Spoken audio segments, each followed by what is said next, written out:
Hi, Sundara Rami Reddy from RCP Technologies. Okay. So stock market every year average మీద ఒక drawdowns ఎంత ఉండొచ్చు అంటే మార్కెట్స్ ఎంత వాలటిలిటీ ఉంటుంది లోయెస్ట్ నుంచి హైయెస్ట్ అని చూసుకుంటే హిస్టారికల్గా మన ఎగ్జాంపుల్ కోసం లాస్ట్ 10 years డేటా తీసుకున్నామండి. ఆల్మోస్ట్ ఎవ్రీ ఇయర్ యావరేజ్ మీద ఒక 15% నుంచి 50% వర్స్ట్ సినారియోలో 50% వరకు కూడా మార్కెట్లో డ్రాడౌన్స్ ఉంటాయి. అంటే మార్కెట్లో డౌన్ సైడ్ ఉంటుంది, రిస్క్ ఉంటుంది అనమాట, ఏ ఇయర్కి ఆ ఇయర్. ఓకే. సో ఈ డేటా మనకేం చెప్తుందంటే మార్కెట్లో వాలటిలిటీని నువ్వు అవాయిడ్ చేయలేవు. వాలటిలిటీని కనుక మీరు ఫ్రెండ్లీగా ట్రీట్ చేసుకుంటే ఆ టైంలో ఎక్కువ మనీ అలొకేట్ చేయడం ద్వారా ఎక్సెస్ రిటర్న్ సంపాదించుకునే ఛాన్స్ ఎక్కువ ఉంటుందన్నమాట. ఓకే. ఇప్పుడు లాస్ట్ 10 years నుంచి ఈ స్టాటిస్టికల్ డేటా మనం అనాలిసిస్ చేద్దాం. ఎప్పుడు మార్కెట్ లోయెస్ట్ ఉంది, ఎంత హైయెస్ట్ ఉంది, ఆ టైంలో మార్కెట్ ఎంత రికవర్ అయింది మళ్ళీ అనేది మనం ఇప్పుడు డిస్కస్ చేద్దామండి. రైట్. మనం 2007 నుంచి బిగిన్ చేస్తున్నామండి. ఓకే. అప్పుడు మార్కెట్ ఓపెన్ ఎంత, క్లోజ్ ఎంత, హై ఎంత, లో ఎంత అండ్ డ్రాడౌన్ ఎంత మనం చూస్తున్నాం. మనం కనుక చూసుకుంటే 2007లో మార్కెట్ మార్చి మంత్లో లోయెస్ట్ అంటే 12,400 అండి, అండ్ హైయెస్ట్ అంటే 20,000. ఓకే. ఆ డిఫరెన్స్ ఎంత ఉంది రెండింటి మధ్య? 39% అండి. 39% డ్రాడౌన్స్ ఉంది ఆ ఇయర్. ఓకే. నెక్స్ట్ తర్వాత మనం చూసామనుకోండి 2008లో లోయెస్ట్ అంటే సెన్సెక్స్ 8,451 అండి, అండ్ హైయెస్ట్ అంటే 20,873. డ్రాడౌన్స్ ఆ ఇయర్ యావరేజ్ మీద 59% ఉంది. అలాగే నెక్స్ట్ ఇయర్ అంటే 2009లో డ్రాడౌన్స్ ఎంతండి? 53% ఉంది. అలాగే 2010లో 24% డ్రాడౌన్స్, అండ్ 2011లో 26%, 2012లో 20%, 2013లో 16%, 2014లో 29%, 2015లో 16%, 2017లో 21%, 2018లో 16%, 2019లో 15%, 2020లో 45%, 2021లో 25%, 2022లో అంటే రీసెంట్లో వచ్చేట్లా 51,000 అండి, అండ్ హైయెస్ట్ అంటే 61,000 అనమాట, అంటే 16%.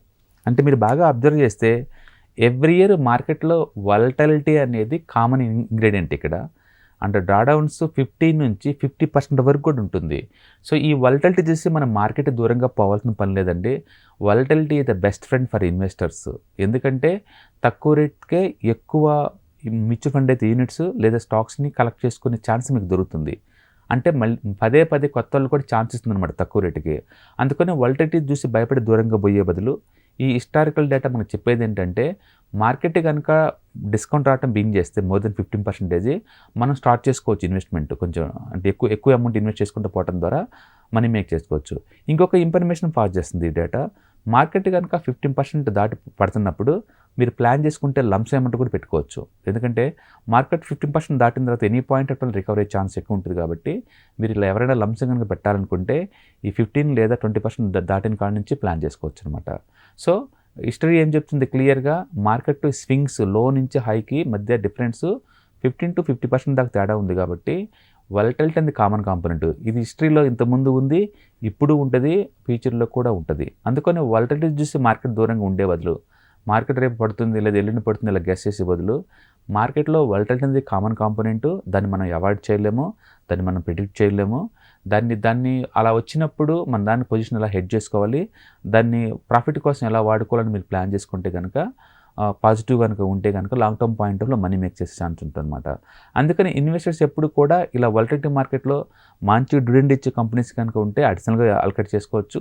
అలాగే మ్యూచువల్ ఫండ్ ఇన్వెస్టర్ కనుక అయితే అడిషనల్ యూనిట్స్ కొనడం ద్వారా మనం చేసుకోవచ్చు. ఫర్ ఎగ్జాంపుల్ మీరు ఎస్ఐపిలో కనుక మ్యూచువల్ ఫండ్స్, ఇండెక్స్ ఫండ్స్ కొంటున్నారనుకోండి, ఫర్ ఎగ్జాంపుల్ మంత్లీ 5,000, ఇలా డిస్కౌంట్లో వచ్చినప్పుడు ఏంటంటే మాన్యువల్గా అడిషనల్ యూనిట్స్ కొనుక్కోండి. తద్వారా టైం సేవ్ అవుద్ది మీకు, అండ్ ఎక్కువ యూనిట్స్ గ్యాదర్ అవుతూ ఉంటాయి. ఓకే. సో అట్లా ఇన్వెస్ట్మెంట్ వాళ్ళు స్టాక్స్లో చేసినా, ఈటీఎఫ్స్లో చేసినా, ఇండెక్స్ ఫండ్స్లో చేసినా కూడా లాంగ్ టర్మ్ పాయింట్ ఆఫ్లో ఎక్కువ యూనిట్స్ గ్యాదర్ చేస్తే ఎక్కువ రేటుకి అమ్ముకునే ఛాన్స్ ఎక్కువ ఉంటుందన్నమాట. అందుకని వాలటిలిటీని మీరు అవాయిడ్ చేయలేరు. ఓకే. సో రేపొద్దున మార్కెట్లో 5% పడిందంటే I don't be surprise. Next 1 monthలో మార్కెట్ పడినా ఐ డోంట్ బి సర్ప్రైజ్. ఎందుకంటే అది కామన్ థింగ్. మీరు లాస్ట్ 10 years డేటా ఉంది, హిస్టారికల్ డేటా, అది చూసుకోండి. ఓకే. తద్వారా ప్లాన్ చేసుకోండి మీరు. Thank you.